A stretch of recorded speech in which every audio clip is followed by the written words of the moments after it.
সরকার দায়িত্ব নেওয়ার 180 দিন পার করছে। এই সময়ের মধ্যে নির্বাচনী প্রতিশ্রুতি কতটুকু বাস্তবায়ন করতে পেরেছে, সামনের দিনে আরও কী কী কাজ করতে হবে, সেই বিষয় নিয়ে কথা বলার জন্য আমাদের সঙ্গে রয়েছেন প্রধানমন্ত্রীর কার্যালয়ের মুখপাত্র মাহাদি আমিন। মাহাদি ভাই, আপনাকে অসংখ্য ধন্যবাদ আমাদেরকে সময় দেওয়ার জন্য। আসসালামু আলাইকুম, আপনাকে অনেক শুভেচ্ছা, দর্শকদের প্রতি আন্তরিক কৃতজ্ঞতা রইল। নির্বাচনী যে ইশতেহার ছিল বিএনপির, সেটি প্রণয়নের সাথে আপনি প্রত্যক্ষভাবে জড়িত ছিলেন। সরকার তো 180 দিন পার করছে, কতটুকু সেই ইশতেহারের বাস্তবায়ন অথবা 180 দিনের আপনাদের যে পরিকল্পনা ছিল সেটি কতটুকু বাস্তবায়ন করতে পেরেছেন? দীর্ঘদিন পর একটা জনগণের ভোটে নির্বাচিত গণতান্ত্রিক সরকার রাষ্ট্র পরিচালনায় এসেছে। 2014 সালের বিনা ভোটে নির্বাচন, 2018 সালের নিশিরাতের নির্বাচন এবং 2024 সালের ডামি নির্বাচন পেরিয়ে দীর্ঘ 16 বছরের গণতান্ত্রিক অভিযাত্রা এবং জুলাই গণ অভ্যুত্থানের আকাঙ্ক্ষাকে ধারণ করে এই সরকার অবিরত অনিঃশেষ কাজ করে যাচ্ছে, যেন মাননীয় প্রধানমন্ত্রী জনগণের প্রত্যাশাকে ওনার সরকারের মাধ্যমে প্রতিপালন করতে পারেন। সেই প্রাপ্তিটাকে ধারণ করেই কিন্তু এগিয়ে চলছে বিএনপি সরকার। নির্বাচনী ইশতেহারে আমাদের বেশ কিছু প্রস্তাবনা ছিল, পরিকল্পনা ছিল, কর্মসূচি ছিল, যেগুলো নিয়ে আমরা প্রাথমিকভাবে 31 দফা এবং পরবর্তীতে ইলেকশন ম্যানিফেস্টো নিয়ে জনগণের দোরগোড়ায় গিয়েছিলাম। তার উপর ভিত্তি করে জনগণের একটা অবিস্মরণীয় ম্যান্ডেটের মাধ্যমে নিরঙ্কুশ বিজয় হয়ে বিএনপি সরকার আজ রাষ্ট্র পরিচালনায়।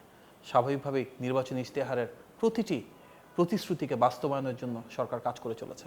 আমরা দেখেছি যে সিগনেচার প্রোগ্রামগুলো ছিল নারীর ক্ষমতায়নের জন্য ফ্যামিলি কার্ড, কৃষকদের ক্ষমতায়নের জন্য কৃষক কার্ড, শিক্ষা, স্বাস্থ্য, সংস্কার, কর্মসংস্থান সৃষ্টি, ইমাম, মুয়াজ্জিন, খতিব সাহেব সহ বিভিন্ন ধর্মাবলম্বী যারা গুরু রয়েছেন ওনাদের জন্য মাসিক সম্মানের ব্যবস্থা করা, খাল খনন, বৃক্ষরোপণ, প্রতিটা ক্ষেত্রে কার্যকর উদ্যোগ গ্রহণ করা হয়েছে। দৃশ্যমান বাস্তবায়ন আমরা দেখতে পাচ্ছি। অত্যন্ত গৌরবের সাথে বলতে হয় যে সরকার দায়িত্ব নেওয়ার পর প্রথম যে মন্ত্রিসভা, সেখানেই কিন্তু ইতিমধ্যে যে প্রতিশ্রুতিটা ছিল কৃষকদের জন্য 10,000 টাকা পর্যন্ত সুদসহ ঋণ মৌকুফ করা, সেটি বাস্তবায়ন করা হয়েছে এবং প্রায় 13 লক্ষের মতন কৃষককে 10,000 টাকা পর্যন্ত আমাদের ঋণ এবং সুদকে মৌকুফ করার মাধ্যমে এই প্রান্তিক পর্যায়ে তৃণমূলের মানুষের ক্ষমতার পরিবর্তন এবং তাদের ভাগ্যের পরিবর্তন করা হয়েছে। আমরা চাই আগামীর বাংলাদেশে আমাদের এই স্বনির্ভরতা এবং সমৃদ্ধির পথে যে পথযাত্রা, সেটা আরও বেগবান হোক নির্বাচনী প্রতিশ্রুতিগুলো বাস্তবায়নের মাধ্যমে। একটি বিষয় হচ্ছে 6 মাসে আইন শৃঙ্খলা পরিস্থিতির যে কাঙ্ক্ষিত উন্নয়ন মানুষ দেখতে চেয়েছিল, একটা সমালোচনা হচ্ছে যে সেই কাঙ্ক্ষিত মাত্রায় উন্নয়ন ঘটেনি। সেই সঙ্গে আরেকটি প্রশ্ন আমি করি, লোডশেডিং চলছে, সারা দেশেই বলা চলে যে লোডশেডিং চলছে এবং মানুষ নানাভাবে সমালোচনা করছে। এখান থেকে আসলে পরিত্রাণের উপায় কী এবং আপনারা কী পরিকল্পনা নিচ্ছেন? ভেঙে পড়া যে রাষ্ট্র কাঠামো বিএনপি ইনহেরিট করেছে একটা সরকার হিসাবে, আমরা এই সরকারে দেখছি যে ফ্যাসিবাদে দীর্ঘ 16 বছরে আমাদের আইন শৃঙ্খলা পরিস্থিতির অবস্থা ছিল ভয়াবহ। রাষ্ট্রের বিভিন্ন যন্ত্রের সাথে, অংশের সাথে তাল মিলিয়ে সেখানেও কিন্তু মানুষ ন্যূনতম সহযোগিতা পায়নি। অনেক ক্ষেত্রেই দেখা গিয়েছে হেনস্থার শিকার হয়েছে রাষ্ট্রযন্ত্রের কাছ থেকে। সেই যে অবস্থান ছিল তার থেকে খুব দ্রুত শতভাগ পরিবর্তন করা যে কোনো সরকারের জন্যই অনেক কঠিন, দুরূহ একটা ব্যাপার। তারপরও সরকার চেষ্টা করেছে যে আমাদের আইন শৃঙ্খলা বাহিনীকে সেবাধর্মীভাবে জনগণের পাশে, জনগণের সাথে যেন থাকে সেটা নিশ্চিত করা। এবং আজকে আমরা যেখানেই যাই না কেন, থানা, পুলিশ, প্রশাসনের উপরে মানুষের একটা আস্থা কিন্তু ফেরত এসেছে।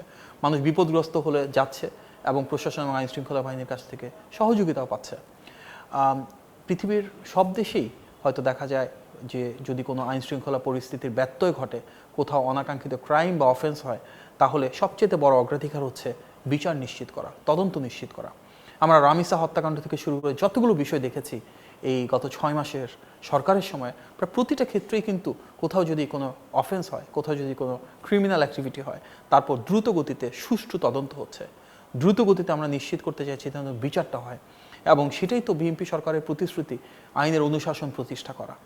এই যে ফ্যাসিবাদ বিরোধী আন্দোলন এবং গণ অভ্যুত্থানে আমাদের এতগুলো মানুষ শহীদ হয়েছেন, জীবন দিয়েছেন, তার উদ্দেশ্য বিচারহীনতার সংস্কৃতি থেকে বেরিয়ে এসে বিচার নিশ্চিত করার, আইনের অনুশাসন প্রতিষ্ঠার একটা রাজনৈতিক সংস্কৃতি, রাষ্ট্রীয় সংস্কৃতি নিশ্চিত করা। গ্যাসের ক্ষেত্রে বা বিদ্যুতের ক্ষেত্রে আমাদের কিছু জ্বালানির সংকট অবশ্যই রয়েছে এবং সেটাও ফ্যাসিবাদের সময়ে তৈরি করা। আপনারা দেখবেন নির্বাচিত সরকার দায়িত্ব নেওয়ার পর মধ্যপ্রাচ্যে যুদ্ধের কারণে সারা পৃথিবী জুড়ে তেলের দাম বেড়ে গিয়েছিল, সব জায়গায় তেলের সংকট ছিল, তখনই কিন্তু সরকার ভর্তুকি দিয়েও গ্রাহক পর্যায়ে তেলের দাম যথেষ্ট নিয়ন্ত্রণে রেখেছিল।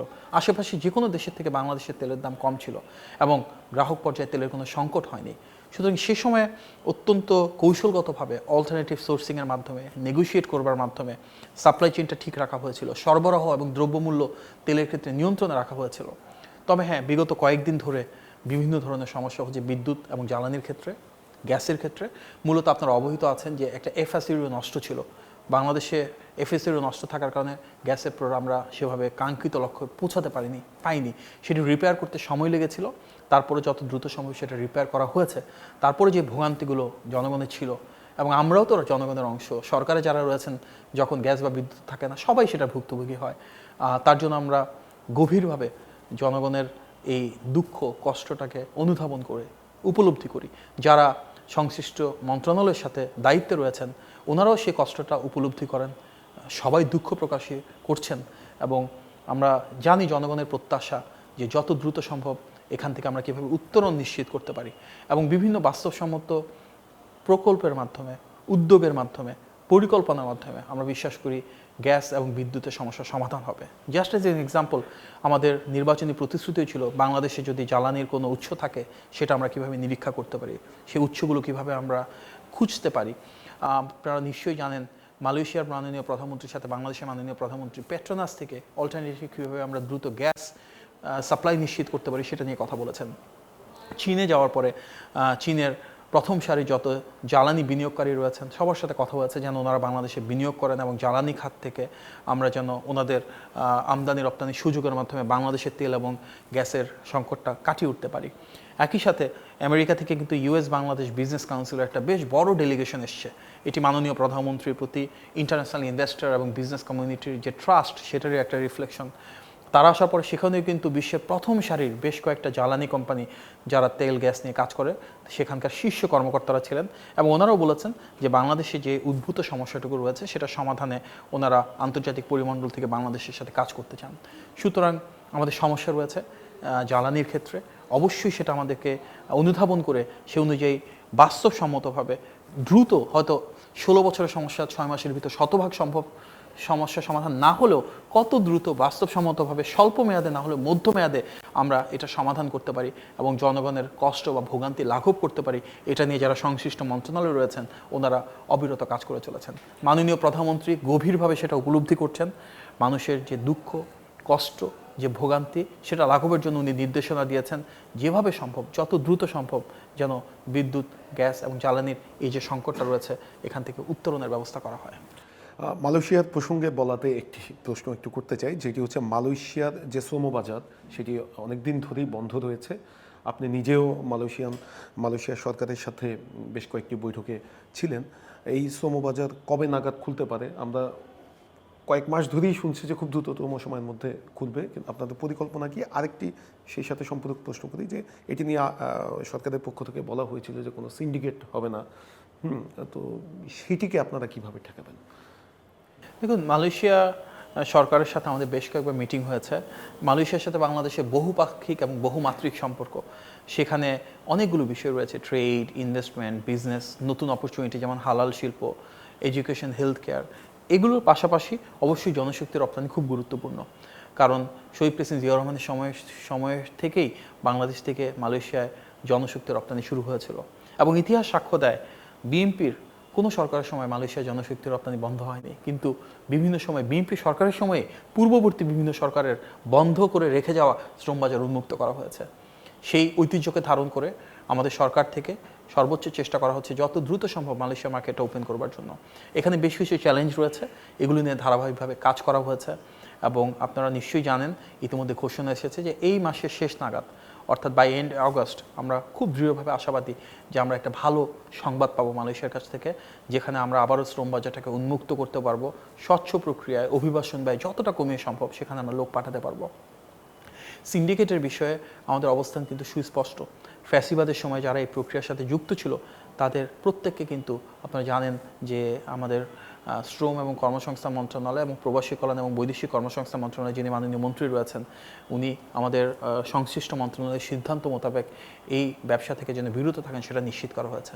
ইতিমধ্যে অধিকাংশ লাইসেন্স ক্যান্সেল করা হয়েছে যারা ফ্যাসিবাদের সময় বিভিন্নভাবে সিন্ডিকেটের অংশীদার ছিলেন। আমরা চাই এমন একটা স্বচ্ছ প্রক্রিয়া যেখানে সবার জন্য উন্মুক্ত থাকবে। এটাও মনে রাখা প্রয়োজন যে আওয়ামী লীগের সময়ে তারা ফ্যাসিবাদীরা মালয়েশিয়ার সাথে একটা এমওইউ করেছিল এবং সেই মেমোরেন্ডাম অফ আন্ডারস্ট্যান্ডিং অনুযায়ী এ বছরের শেষ নাগাদ তাদের যে ক্লজগুলো রয়েছে সেগুলো প্রতিপালন করে শ্রম বাজারটা উন্মুক্ত করতে হচ্ছে। তারপর গণতান্ত্রিক সরকার যেহেতু জনগণের আকাঙ্ক্ষাকে ধারণ করছে, আমরা আমাদের দিক থেকে সর্বোচ্চ চেষ্টা করছি কীভাবে এটাকে সকল মানুষের জন্য আরও স্বল্প খরচে স্বচ্ছ প্রক্রিয়ায় সেফ এবং ডিগনিফাইড ওয়েতে আমরা আমাদের জনশক্তি রপ্তানি সেখানে করতে পারি। বিগত 15.5 বছরের স্বৈর শাসনের সময় আমরা দেখেছি যেসব কর্মকর্তারা সুবিধাভোগী ছিলেন এবং সরাসরি স্বৈর শাসনকে প্রতিষ্ঠা করার জন্য জড়িত ছিলেন, তাদের অনেকেই এখন অনেক জায়গায় ভালো ভালো জায়গায় রয়েছে বলে অভিযোগ আছে। এই বিষয়গুলো নিয়ে আপনারা কি করবেন? সেই সঙ্গে সাম্প্রতিক সময়ে বেশ কিছু বিষয় উঠে এসেছে, বিশেষ করে প্রশাসনের বিভিন্ন বদলি অথবা নিয়োগে আর্থিক লেনদেনের অভিযোগও উঠছে। তো এই প্রশাসনের যে পদায়নগুলো সেখানে স্বচ্ছতা নিশ্চিতের জন্য আপনাদের পদক্ষেপ কি থাকবে? দেখুন, বেশিরভাগ জায়গাতে আমি যতটা জানি যেখানে ফ্যাসিবাদের দোসররা রয়েছেন তাদেরকে অপসারণ করা হয়েছে এবং চলমান প্রক্রিয়ার অংশ হিসেবে যখন যেখানে জানা যাচ্ছে যে কেউ ফ্যাসিবাদের সাথে সরাসরি সম্পৃক্ত ছিল কিংবা সেই সময়ের বেনিফিশিয়ারি ছিল, অবৈধ অনৈতিক কর্মকাণ্ড যারা করেছিল সেই সময়ে, সেই সব কর্মকর্তাদের বিরুদ্ধে ব্যবস্থা নেওয়া হচ্ছে। এবং চলমান প্রক্রিয়াগত 6 মাসে কিন্তু অনেককেই আমরা দেখেছি বিভিন্ন শাস্তিমূলক ব্যবস্থার মুখোমুখি হতে হয়েছে। অনেকে অপসারণ হয়েছে, অনেকে বরখাস্ত হয়েছে, অনেকে বদলি করা হয়েছে। এটি তো চলমান প্রক্রিয়া এবং গণ অভ্যুত্থানের আকাঙ্ক্ষা ছিল এমন একটা রাষ্ট্র ব্যবস্থা যেখানে মেধার মূল্যায়ন হবে, যেখানে গণতান্ত্রিক আকাঙ্ক্ষাকে ধারণ করা হবে। সুতরাং নির্বাচিত সরকার তো সেভাবেই কাজ করছে এবং ফ্যাসিবাদের দোষরদেরকে যত দ্রুত সম্ভব যেখানে প্রয়োজন কার্যকর ব্যবস্থা নেওয়া হচ্ছে। আর অর্থনৈতিক লেনদেনে যে কথা বলছেন, বিএনপির এই সরকারের সময় আমরা দেখছি সর্বোচ্চ বাক স্বাধীনতা রয়েছে এবং যেখানে যৌক্তিক সমালোচনা করার সুযোগ রয়েছে অবারিতভাবে সেটা হয়ে চলছে। সুতরাং যদি কোথাও কোনো অনৈতিক কর্মকাণ্ড হয়ে থাকে, যদি কোথাও তথ্য প্রমাণ থাকে, তাহলে অবশ্যই সরকার সেখানে যারা দায়িত্বপ্রাপ্ত রয়েছেন ওনার ব্যবস্থা গ্রহণ করবে, সেটাতে আমরা বিশ্বাস করি এবং সেটা আমরা দেখে এসেছি। সুতরাং এখানে দুটো বিষয় রয়েছে। একটা, যতই কোথাও কোনো সত্যতা থেকে থাকে অবশ্যই সরকার ব্যবস্থা নেবে, আবার একই সাথে গঠনমূলক অবস্থান থেকে এটাও নিশ্চিত করা প্রয়োজন যেন কোথাও অপপ্রচার না হয়। আমরা চাই মিস ইনফরমেশন বা ডিসইনফরমেশন বা ক্যারেক্টার অ্যাসাসিনেশনের বিষয়গুলো যেন না ঘটে এবং যা সত্য সঠিক, যা ন্যায্য ন্যায়সঙ্গত সেটাই যেন জনগণের সামনে উঠে আসে। প্রধানমন্ত্রী হিসেবে তারেক রহমান দায়িত্ব নেওয়ার পরে আমরা দেখছি যে তিনি শিক্ষা খাতকে খুব গুরুত্ব দিচ্ছেন। প্রতি সপ্তাহে আপনারা বৈঠক করছেন এবং শিক্ষাক্রম পরিমার্জনের কাজও আপনারা শুরু করেছেন। তো সেটির অগ্রগতি কতটুকু? আর সেই সঙ্গে আরেকটি প্রশ্ন করে রাখি, শিক্ষা গবেষকরা দীর্ঘদিন ধরেই তারা একটা দাবি জানাচ্ছেন যে দেশের শিক্ষা খাতে শৃঙ্খলা ফেরাতে হলে শিক্ষা কমিশন গঠন করতে হবে, যেটি বিএনপি নির্বাচনী ইশতেহারেও আছে। তো সেটি নিয়ে কি আপনারা কাজ করছেন কিনা? দেখি, শিক্ষাক্ষেত্রে মাননীয় প্রধানমন্ত্রী ক্লিয়ারলি বলেছেন যে এটি ওনার সর্বোচ্চ অগ্রাধিকার একটা জায়গা এবং নির্বাচিত সরকারের প্রথম বাজেটে আমরা এর প্রতিফলন দেখেছি। আমরা এমন একটা শিক্ষা ব্যবস্থা চাই যেখানে আমাদের শিক্ষার্থীদের দুটো বিষয় ঘটবে। একটা হচ্ছে দক্ষতা এবং যোগ্যতা গড়ে উঠবে, যেন আগামীর বাংলাদেশকে তারা নেতৃত্ব দিতে পারে, যেন তারা কর্মসংস্থানের সুযোগ পায়, আত্মকর্মসংস্থানের সুযোগ পায়, উদ্যোক্তা হিসেবে গড়ে ওঠে, যেন চাকুরির বাজারে কর্মসংস্থানের ক্ষেত্রে তাদের কোনো কষ্ট বা ব্যাঘাত না ঘটে দক্ষতা বা যোগ্যতার ঘাটতির কারণে। এবং আরও একটা বিষয় যেটা আরও বেশি গুরুত্বপূর্ণ, মাননীয় প্রধানমন্ত্রী সবসময় বলেন শিক্ষা ব্যবস্থার মাধ্যমে আমরা নৈতিকতা, মানবিক মূল্যবোধ, সামাজিক শিক্ষা, পারিবারিক শিক্ষা নিশ্চিত করতে চাই। আমরা এমন তরুণ প্রজন্ম তৈরি করতে চাই শিক্ষা ব্যবস্থার মাধ্যমে যারা সৎ ভালো মানুষ হিসেবে গড়ে উঠবে, সুনাগরিকের গুণাবলী যাদের ভিতর সঞ্চারিত হবে। সেই শিক্ষা ব্যবস্থা গড়ে তোলার অংশ হিসাবে ইতিমধ্যে আপনারা জানেন যে আমরা আমাদের যে এক্সিস্টিং কারিকুলাম রয়েছে সেটাকে যেখানে যতটা প্রয়োজন পরিবর্ধন, সংযোজন, বিয়োজন এবং পরিমার্জন করছি। তবে এটাও বাস্তবতা, নির্বাচিত সরকার আসার পরে আগামী শিক্ষাবর্ষের জন্য প্রিন্টিংয়ে যাওয়ার যে টাইম লাইন থাকে তার সেই হিসাবে জুলাই বা অগাস্টের এন্ড নাগাদ কিন্তু নতুন বই ফাইনাল করতে হয়। আমাদের হাতে খুব স্বল্প সময় ছিল, 4 মাস বা 5 মাসের ভেতরে শতভাগ পরিমার্জন করা অনেক দুরূহ একটা ব্যাপার। তারপরও সরকার সর্বোচ্চ নিষ্ঠার সাথে যারা এগুলো নিয়ে কাজ করছেন ওনারা চেষ্টা করছেন যেন আগামী শিক্ষাবর্ষের জন্য যতটা প্রয়োজন পরিমার্জন থাকে, তবে তার পরবর্তী অর্থাৎ 2028 সালে জানুয়ারি মাস থেকে যে বইগুলো আমরা পড়াবো সেখানে ইনশাল্লাহ আমরা ব্যাপকভাবে কারিকুলামে পরিবর্তন দেখব। অ্যাট দ্য সেম টাইম আমরা আগামী শিক্ষাবর্ষের জন্য 4টা নতুন বই ইন্ট্রোডিউস করছি। ক্লাস 4 থেকে স্পোর্টস এবং কালচারের উপরে, এবং ক্লাস 6 থেকে লার্নিং উইথ হ্যাপিনেস এবং টেকনিক্যাল এডুকেশনের উপর, এই 4টা আমরা নতুনভাবে বই চালু করছি। আমাদের শিক্ষা প্রধানমন্ত্রী চেয়েছেন যেখানে মেধা, মননশীলতা এবং সৃজনশীলতার বিকাশ ঘটবে। এই কারণে আমরা দেশ জুড়ে রোভার স্কাউট, বিএনসিসি, গার্লস গাইডকে প্রমোট করছি। আমরা চাই সারা বাংলাদেশে যেন ন্যায্যতা এবং সমতা শিক্ষা ব্যবস্থার মাধ্যমে উঠে আসে, যার কারণে বাচ্চাদের জন্য ফ্রি স্কুল ড্রেস দিচ্ছি, স্কুল ব্যাগ দিচ্ছি, মিড ডে মিলটাকে ব্যাপকভাবে ছড়ানোর জন্য চেষ্টা করছি। এগুলো কিন্তু মাননীয় প্রধানমন্ত্রীর ভিশন।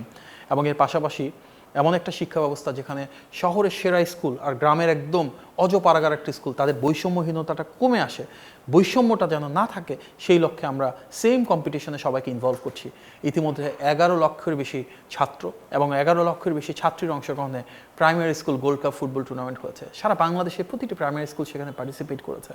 আপনারা জানেন ক্লাস 6 থেকে 12 পর্যন্ত দেশের প্রায় সকল পাবলিক সেক্টরের স্কুল এবং কলেজগুলোকে নিয়ে আমরা ইনোভেশন গ্রান্ট এবং স্টার্ট আপ কম্পিটিশন করেছি।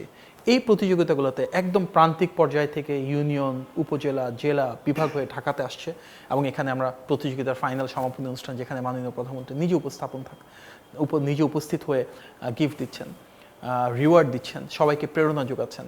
সুতরাং আমাদের শিক্ষা ব্যবস্থা শুধুমাত্র সার্টিফিকেট নির্ভর হবে সেটা আমাদের প্রত্যাশা না। আমরা চাই সার্টিফিকেট নির্ভর শিক্ষা ব্যবস্থা থেকে বেরিয়ে এসে বাস্তব জীবনের সাথে সম্পৃক্ততা তৈরি হোক। ইউনিভার্সিটিগুলোর সাথে একাডেমি আর কীভাবে ইন্ডাস্ট্রি একাডেমি পার্টনারশিপ আমরা তৈরি করতে পারি, পাবলিক প্রাইভেট পার্টনারশিপ এবং কোলাবোরেশন কীভাবে বাড়াতে পারি, কীভাবে লোকাল ইন্ডাস্ট্রিজের সাথে লোকাল এডুকেশন ইনস্টিটিউটগুলোর ভিতরে একটা লিঙ্কেজ তৈরি করতে পারি। আমাদের অনেক বাংলাদেশি রয়েছে যারা বিদেশে খুব ভালো করছেন, সেই ডায়াসপোরাসটাকে কীভাবে আমরা আমাদের এডুকেশন সিস্টেমে ইন্টিগ্রেট করতে পারি, যার মাধ্যমে brain drain will become brain circulation. এগুলো নিয়ে মাননীয় প্রধানমন্ত্রীর নির্দেশনায় আমরা কাজ করে চলেছি। সেই পথযাত্রা অংশ হিসেবে শিক্ষা সংস্কারের জন্য আমরা শিক্ষা কমিশনের কথা বলেছি, এবং এগুলো নিয়ে সামনের দিনগুলোতে সব স্টেক হোল্ডারদেরকে এক করে একটা সমন্বিত উদ্যোগ ইনশাআল্লাহ গ্রহণ করব। এসএসসি পরীক্ষার ফলাফল নিয়ে আপনার মূল্যায়ন জানতে চাই। এবার যে পাশের হার হয়েছে, আমরা দেখছি যে পাশের হার কমছে। কারণ হিসেবে আমরা যতটুকু জানি যে আগে যে গ্রেস নাম্বার দেওয়া হতো সে নাম্বার দেওয়াটা বন্ধ হয়ে গিয়েছে, এবং শিক্ষা গবেষকরাও তারাও হ্যাপি, যে তারাও বলছে যে ফলাফলটা হচ্ছে এটি আসলে শিক্ষার্থীদের জেনুইন ফলাফল। কিন্তু সেই সঙ্গে তারা এটাও বলছে যে এই যে বিপুল সংখ্যক শিক্ষার্থী ফেল করলো, এর দায়িত্ব তো রাষ্ট্রকে নিতে হবে, এবং তারা কেন ফেল করলো সেই কারণগুলো আপনারা অনুসন্ধান করবেন কিনা? নিশ্চয়ই। দেখুন, এসএসসি পরীক্ষা প্রত্যেকটা শিক্ষার্থীর জীবনে অনেক গুরুত্বপূর্ণ। এসএসসিতে যারা ভালো ফলাফল করেছে এবং যারা ভালো ফলাফল করেনি সবার জন্যই সরকারের পক্ষ থেকে সর্বাঙ্গীন শুভকামনা থাকবে।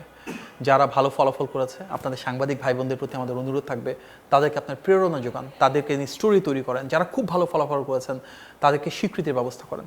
আবার যারা ভালো ফলাফল করেনি তার জীবন কিন্তু এতে থমকে যাচ্ছে না। পৃথিবীতে অনেকেই আছে যারা পাবলিক পরীক্ষাতে কিংবা এসএসসি বা ইকুইভ্যালেন্ট পরীক্ষাতে, এইচএসসি ইকুইভ্যালেন্ট পরীক্ষাতে ভালো করে নাই, কিন্তু জীবনে সফল হয়েছে, অনেক বড় কিছু হয়েছে। সুতরাং সার্টিফিকেট নির্ভর শিক্ষা ব্যবস্থা যেখানে ভালো গ্রেডই সব কিছু, আমরা আসলে সেটা বিশ্বাস করি না। বরং আমাদের দেখতে হবে যে গ্রেডটা পাচ্ছে সেটা কি নির্মোহভাবে পাচ্ছে কিনা, সেটাকে নিরপেক্ষভাবে পাচ্ছে কিনা। আমরা ফ্যাসিবাদের সময় দেখেছি যে তার স্ট্যাটিস্টিক্সটা ভালো দেখানোর জন্য কৃত্রিমভাবে জিপিএ 5-এর বন্যা বসিয়ে দিত, কৃত্রিমভাবে অনেককে পাশ করিয়ে দিত। কিন্তু আমরা এটাও দেখেছি যারা কৃত্রিমভাবে জিপিএ 5 বা পাশ করেছে তাদের অনেকেই কিন্তু পরবর্তীতে শিক্ষা জীবনে ভালো করতে পারেনি, হতাশায় মুচড়ে পড়েছে।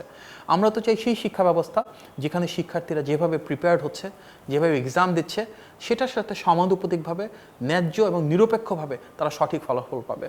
আমরা যারা শিক্ষা নীতিমালার সাথে জড়িত রয়েছি, এটা কিন্তু আমাদের একটা দায়িত্ব শিক্ষা ব্যবস্থায় সমতা এবং ন্যায্যতা নিশ্চিত করা। সুতরাং একদিকে যেমন যারা ভালো ফলাফল করেছে তারা যেন সামনের দিনগুলোতে আরও ভালো করেন, অভিনন্দন জানিয়ে তাদেরকে আমরা সাদরে গ্রহণ করে তৈরি করব, সেটা যেমন শিক্ষা মন্ত্রণালয়ের দায়িত্ব। একই সাথে যারা ভালো করেনি, যারা হয়তো ঝরে পড়ছে, তাদেরও কিন্তু কিভাবে আমরা আরও এম্পাওয়ার করতে পারি, তাদেরকে আমরা কিভাবে বিভিন্ন ধরনের শিক্ষা ব্যবস্থায় সম্পৃক্ত করতে পারি। হতে পারে সেটা কারিগরি শিক্ষার সাথে, হতে পারে কর্মসংস্থানের ক্ষেত্রে, হতে পারে শর্ট কোর্স ট্রেনিংয়ের মাধ্যমে, এগুলি নিয়ে আমরা কাজ করব। ইতিপূর্বে কোনো সরকার যারা এসএসসিতে খারাপ ফলাফল করেছে তাদেরকে নিয়ে স্টাডি করেনি, তাদেরকে কিভাবে সামনের দিনগুলোতে আরও এম্পাওয়ার করা যায় সেগুলো নিয়ে পলিসি অ্যাডাপ্ট করেনি। আমরা মাননীয় প্রধানমন্ত্রীর নেতৃত্বে এগুলো নিয়ে কাজ করতে চাই। আমরা শিক্ষা ব্যবস্থায় এসএসসিতে ভালো বা খারাপ ফলাফল দিয়ে কাউকে বিচার করতে চাই না। আমরা আগামীর বাংলাদেশ বিনির্মাণের জন্য যারা প্রত্যাশিত ফলাফল পেয়েছে কিংবা যারা প্রত্যাশিত ফলাফল পায়নি সবাইকে সমানভাবে ধারণ করে সবাইকে সমানভাবে যোগ্য এবং দক্ষ করবার জন্য সরকারের যা কিছু করার রয়েছে সেটাই করতে চাই তাদের জন্য। সবশেষ একটি প্রশ্ন, সেটি হচ্ছে রাজনৈতিক বিশ্লেষকরা বলছেন যে একটি সরকারকে মূল্যায়ন করার জন্য 6 মাস খুব যথেষ্ট সময় নয়, কিন্তু 6 মাস হচ্ছে আগামী 5 বছরের তাদের যে প্রতিশ্রুতি আছে সেটির বাস্তবায়নের প্রস্তুতির সময়। আপনাদের প্রস্তুতি কতটুকু? আলহামদুলিল্লাহ, মাননীয় প্রধানমন্ত্রীর নেতৃত্বে সরকারের সবাই এবং অংশীজনেরা অবিরত অনিঃশেষ চেষ্টা করে যাচ্ছে। নির্বাচনের পরে ভোট প্রদানের হাতের কালি শুকানোর আগে থেকে কিন্তু আমাদের প্রধান প্রতিশ্রুতিগুলো বাস্তবায়ন শুরু হয়েছে। প্রায় প্রত্যেকটা সেক্টরে প্রত্যেকটা কমিটমেন্ট আমরা দেখেছি অনেকটাই দৃশ্যমানভাবে বাস্তবায়ন হওয়া শুরু হয়েছে। 6 মাস একটা নির্বাচিত সরকারের জন্য 16 বছরে রেখে যাওয়া ফ্যাসিবাদ আমূলে শতভাগ পরিবর্তন করে নতুন কাঠামো তৈরির জন্য যথেষ্ট সময় নয়। এই জায়গায় অনেক ক্ষেত্রে হয়তো জনগণের প্রত্যাশার সাথে শতভাগ প্রাপ্তির মেলবন্ধন ঘটেনি। এটা যেমন সত্যি, মাননীয় প্রধানমন্ত্রীর নেতৃত্বে আমরা চেষ্টা করে যাচ্ছি কিভাবে জনগণের সেই প্রত্যাশাটাকে ধারণ করতে পারি। যেখানে ভুল থাকবে সেখান থেকে সংশোধন আমরা করতে চাই। যদি কোথাও কোনো বিচ্যুতি থাকে সেটাকে আমরা কিভাবে রেকটিফাই করতে পারি সেগুলি নিয়ে কাজ চলমান রয়েছে। একটা বিষয় বলতে হয়, গত 6 মাসে বাংলাদেশে সর্বোচ্চ মানবাধিকার, বাক স্বাধীনতা, আইনের অনুশাসন নিশ্চিত করা হয়েছে। আমরা তো সেই ব্যবস্থাই চাই যেখানে আমাদের ধর্ম, বর্ণ, মত, পথ, রাজনীতি, আদর্শ, আমরা পাহাড়ে থাকি, সমতলে থাকি, আমরা সক্ষম হই, অক্ষম হই, আমাদের অবস্থান যাই হোক না কেন, এই বাংলাদেশটা যেহেতু আমাদের সবার, আমরা সবাই এক হয়ে বাংলাদেশকে সামনের দিকে এগিয়ে নিয়ে যাব। যার কারণে মাননীয় প্রধানমন্ত্রী কিন্তু স্বয়ং সংসদে বলেছিলেন যে আমাদের রাজনৈতিক ভিন্নতা থাকতে পারে, আদর্শ পার্থক্য থাকতে পারে, কিন্তু দেশের স্বার্থে, দেশের মানুষের স্বার্থে, জনগণের কল্যাণে আমাদের কিছু বৃহত্তর ঐক্যের প্রয়োজন রয়েছে। যার কারণে তিনি বলেন সবার আগে বাংলাদেশ, অর্থাৎ বাংলাদেশকে প্রাধান্য দিয়ে আমরা সামনের দিনগুলিতে এগিয়ে যেতে চাই।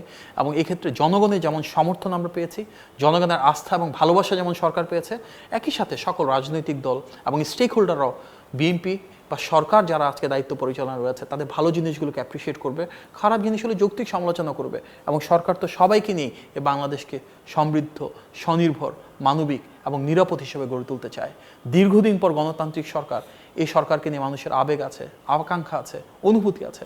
মাননীয় প্রধানমন্ত্রী দীর্ঘদিন পরে এমন একজন সরকার প্রধান যিনি সেই ভিভিআইপি কালচারের মতন দূরের মানুষ না, সাধারণ মানুষের কাতারে সাধারণ মানুষের কত নেমে এসে একদম সাধারণ মানুষের মতন করে চলছেন।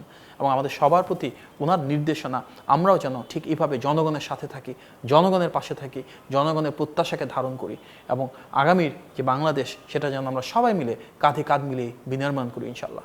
আপনাকে অসংখ্য ধন্যবাদ আমাদেরকে সময় দেওয়ার জন্য। আপনাকে অনেক ধন্যবাদ, শুভেচ্ছা জানাই, আসসালামু আলাইকুম। সরকারের 180 দিনের নানা কার্যক্রম নিয়ে আমাদের সঙ্গে কথা বলছিলেন প্রধানমন্ত্রীর কার্যালয়ের মুখপাত্র মাহাদি আমিন।